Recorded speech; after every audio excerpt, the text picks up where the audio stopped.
নমস্কার বন্ধুরা, শাহানাজ কিচেনে আপনাদের স্বাগত জানাই। আজ আমি আপনাদের একটা অভিনব রেসিপি ডিম পোস্ত করে দেখাবো। 1 টিস্পুন নুন দিয়ে প্রথমে ডিমগুলো সেদ্ধ করে নিচ্ছি। সেদ্ধ ডিমগুলো নিয়ে এবার একটু একটু করে চিড়ে নিচ্ছি, যাতে ডিম ভাজার সময় তেল না ছেটকায় আর সমস্ত মশলাগুলো এই ডিমের মধ্যে ঢুকতে পারে। 4 টেবিল স্পুন সর্ষের তেল গরম হয়ে যাবার পর চিড়ে রাখা ডিম সেদ্ধগুলো একে একে হালকা ভাজার জন্য দিয়ে দিচ্ছি। ডিম ভাজায় সুন্দর রং আনার জন্য এবার অল্প নুন দিয়ে দিলাম। এবার অল্প হলুদ গুঁড়ো দিয়ে দিলাম। একদম হালকা ভাজা হয়ে যাবার পর ডিম ভাজাগুলো তুলে নিচ্ছি।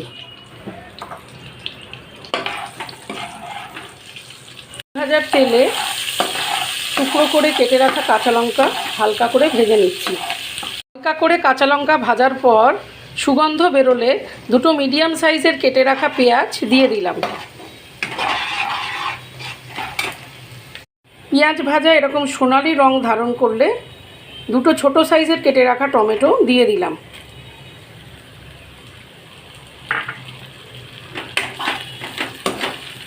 পেঁয়াজ তাড়াতাড়ি গলে যাওয়ার জন্য সামান্য পরিমাণ নুন দিয়ে দিলাম। পেঁয়াজ আর টমেটো সম্পূর্ণরূপে গলে যাবার পর যতটা পোস্ত বেটে রেখেছিলাম তার হাফ এবার দিয়ে দিলাম। হাফ টিস্পুন হলুদ গুঁড়োও দিয়ে দিলাম। মশলা কষতে কষতে যখন মশলার থেকে এইভাবে তেল ছাড়তে শুরু করবে তখন পোস্ত পেস্টের যে জল রাখা ছিল সেটা এবার প্রয়োজন মতো এতে দিয়ে দিচ্ছি। এবার হালকা করে ভেজে রাখার ডিমগুলো দিয়ে দিলাম।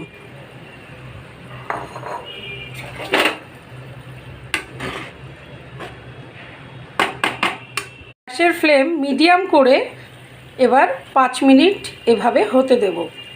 এবার পোস্ত পেস্টের যে অর্ধেকটা রাখা ছিল সেই কাঁচা পোস্ত ওপরে ছড়িয়ে দিলাম। এবার ভালো করে এই কাঁচা পোস্তটা এই গ্রেভির মধ্যে মিশিয়ে দিচ্ছি।